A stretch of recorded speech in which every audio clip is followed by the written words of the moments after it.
Hello student. तो कैसे हैं आप सब। आई होप आप सभी अच्छे होंगे। तो आज मैं आपके लिए लेकर आया हूं अर्धवार्षिक परीक्षा 2023 विषय विज्ञान का संपूर्ण प्रश्न पत्र और उत्तर। तो चलिए शुरू करते हैं आज का ये वीडियो। पहला है,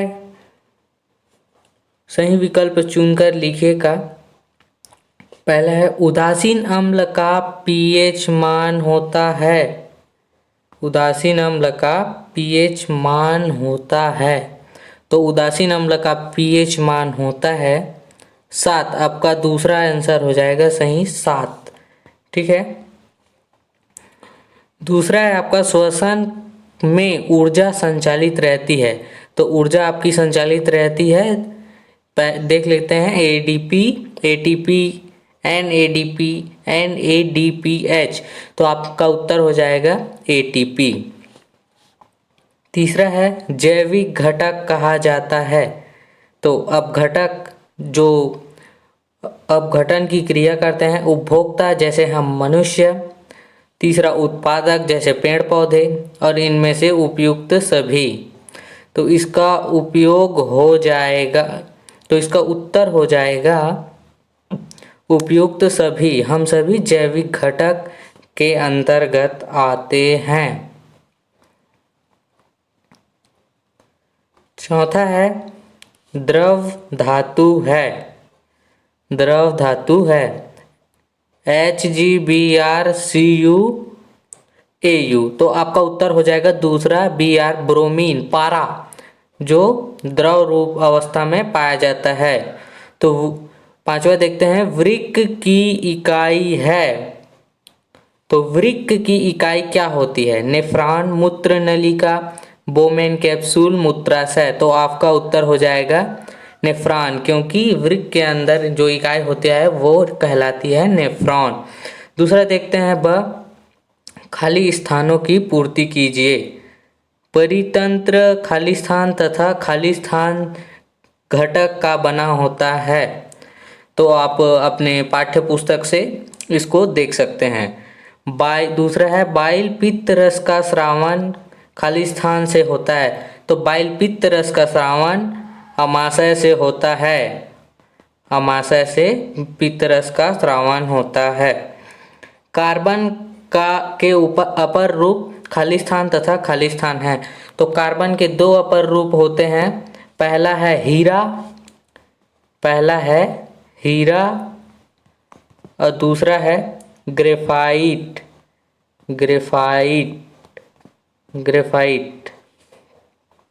ठीक है। तो इसका उत्तर हो जाएगा हीरा और ग्रेफाइट। अब देखते हैं, उचित संबंध जोड़िए। उचित संबंध जोड़िए। इसमें से पहला है आपका लोहा। तो लोहा क्या है? हेमेटाइट। लोहा मतलब हेमेटाइट से प्राप्त किया जाए, तो इसका उत्तर हो जाएगा हेमेटाइट। वैसे ही दूसरा देखते हैं, ब्लीचिंग पाउडर। ब्लीचिंग पाउडर आपका आ जाएगा प्रति अम्ल में। बायोगैस आएगा आपका मेथेन, क्योंकि बायोगैस में सबसे ज़्यादा मात्रा मेथेन की होती है। बेकिंग सोडा आ जाएगा विरंजक चूर्ण में।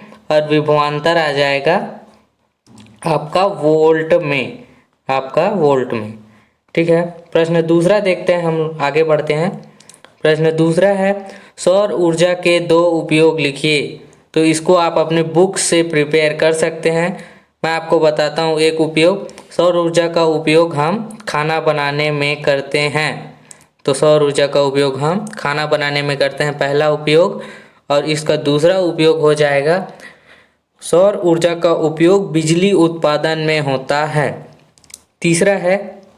प्रश्न तीसरा है, अपघटक किसे कहते हैं? अपघटक किसे कहते हैं? तो अपघटक उसे कहते हैं जो मृत जीवों के शरीर से अपना भोजन प्राप्त, सरल भागों में उसको तोड़कर अपना भोजन प्राप्त करते हैं, उसको कहते हैं हम लोग अपघटक। ठीक है। आगे बढ़ते हैं हम लोग। प्रश्न चौथा देखते हैं, ऊष्मारोधी पदार्थ किसे कहते हैं?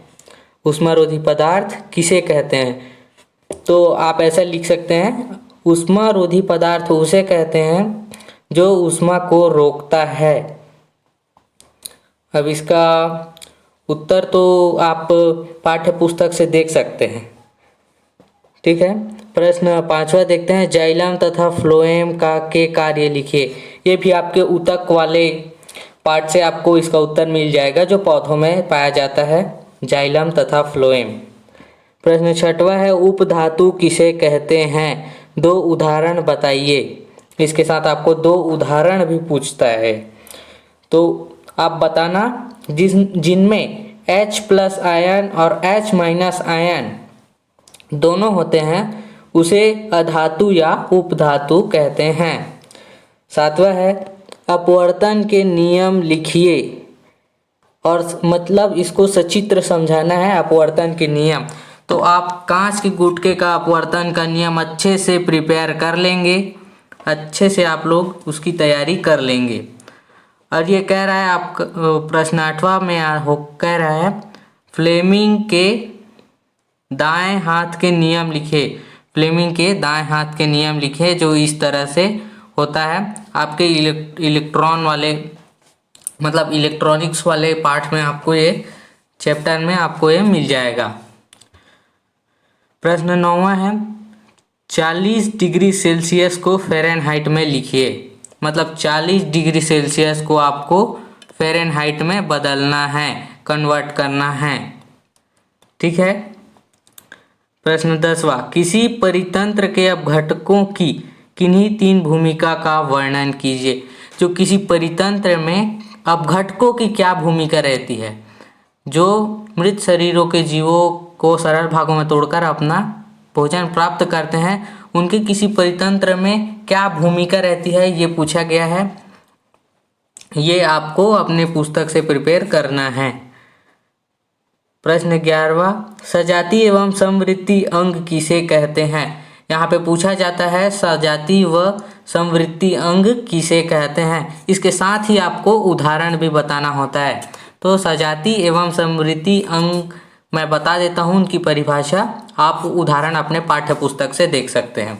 सजाती लक्षण, जिनकी उत्पत्ति जिन जंतुओं की उत्पत्ति एक समान किंतु कार्य अलग अलग हैं, वो कहलाते हैं सजातीय।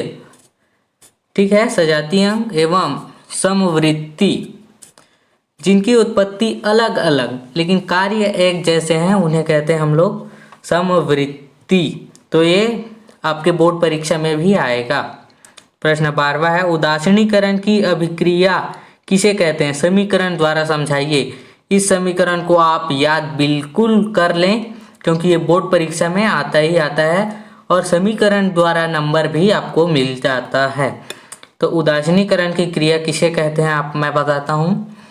उदासीनीकरण की क्रिया उसे कहते हैं जहाँ अम्ल और क्षार क्रिया करके लवण तथा जल बनाते हैं। तो इसका हो जाएगा NaOH प्लस HCl। इसके बाद आपको देखना है लवण तथा H2O बनाएगा और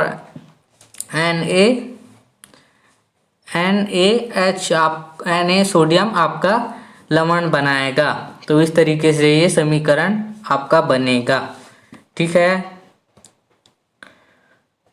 उसके बाद अथवा में उसी का देख लेते हैं।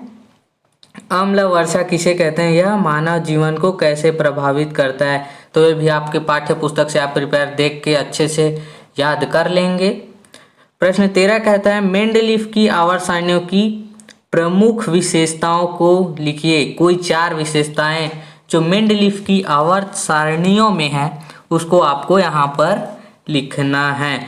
उसी के अथवा में दिया है, आधुनिक आवर्त सारणी में तत्वों की संयोजकता व उनके परमाणु आकार में वर्ग समूह में ऊपर से नीचे आने तथा आवर्त में बाएं से दाएं जाने पर किस प्रकार का परिवर्तन होगा। तो ये पूछ रहा है आपका कि ऊपर से नीचे आने में तथा दाएं से बाएं जाने में आवर्त सारणी में किस प्रकार का परिवर्तन होता है, आपको बताना है। तो ये आपके एटम्स वाले पार्ट में मिल जाएगा। ठीक है, उसके बाद प्रश्न 14 देखते हैं, बायोगैस किसे कहते हैं, सचित्र समझाइए। बायोगैस किसे कहते हैं ये मैं आपको बताता हूँ। बायोगैस गोबर गैस और सड़ी गली पेड़ पौधों के जो बनाते हैं गैस उसे कहते हैं हम लोग बायोगैस। उसकी चित्र आप अपने पाठ्य पुस्तक से देख सकते हैं। उसी का अथवा में है प्लास्टर ऑफ पेरिस किसे कहते हैं बचाने की क्रिया मतलब बनाने की क्रिया विधि तथा दो उपयोग लिखिए। प्लास्टर ऑफ पेरिस किसे कहते हैं बनाने की क्रिया तथा दो उपयोग लिखिए। इसका उपयोग होता है डॉक्टरों द्वारा हड्डियों को स्थिर रखने में तथा खिलौने बनाने में। इसके दो उपयोग हो जाएंगे। प्रश्न 15 हम देखते हैं। पहला प्रश्न 15 का पहला, ओम का नियम लिखिए। पहला है ओम का नियम। ओम का नियम आपको अपने पाठ्य पुस्तक से मिल जाएगा, ठीक है। उसका बाद दूसरा कहता है चुंबक के कोई 3 गुण लिखिए। चुंबक के कोई 3 गुण लिखिए, तो आपको ये भी आपके पुस्तक से मिल जाएगा, ठीक है। उसके बाद देखते हैं इसी के अथवा में दिया हुआ है मारीचिका किसे कहते हैं सचित्र समझाइए। मारीचिका किसे कहते हैं सचित्र समझाइए। तो आप ये अपने पाठ्य पुस्तक से याद कर सकते हैं, देख सकते हैं। प्रश्न 16 है प्रतिरोधों का श्रेणी क्रम संयोजन क्या है। प्रतिरोध R1 R2 R3 जोड़कर संयोजन का विद्युत परिपथ बनाकर परिणामी प्रतिरोध का नाम लिखिए। तो ये भी आपके बुक में दिया हुआ है, आप देख सकते हैं, ठीक है। उसी के अथवा में जो दिया हुआ है डायनामो विद्युत जनरेटर किसे कहते हैं इसकी क्रिया विधि का सचित्र समझाइए। मतलब इसकी डायनामो का आपको चित्र बनाना है विद्युत जनरेटर का। उसके बाद इसके क्रिया विधि को आपको विस्तार से समझाता है कि ये किस प्रकार से कार्य करता है। प्रश्न 17 हम देखते हैं। प्रश्न 17 हम देखते हैं कि प्रश्न 17 है हृदय की संरचना का नामांकित चित्र द्वारा समझाइए। हृदय की संरचना मतलब आपको चित्र द्वारा समझाना है, चित्र बनाकर, ठीक है। उसी का पहला है मतलब इनको समझाना है इन दो बिंदुओं को, ठीक है। तो पहला है रुधिर। रुधिर के 3 कार्य लिखिए। आपको रुधिर के 3 कार्य लिखना है। अमाशय में स्रावित HCl हाइड्रोक्लोरिक अम्ल, HCl मतलब हाइड्रोक्लोरिक अम्ल के कोई 3 कार्य लिखिए, ठीक है। उसके बाद 18 हम देखते हैं हाइड्रोजन गैस बनाने की विधि का नामांकित चित्र द्वारा समझाइए, ठीक है। और ये हाइड्रोजन, नाइट्रोजन और ऑक्सीजन ये तीनों में से किसी एक का पूछता है तो आप ये तीनों को अच्छे से प्रिपेयर कर लेंगे, ठीक है। और इनका 3 उपयोग भी आपको लिखना है।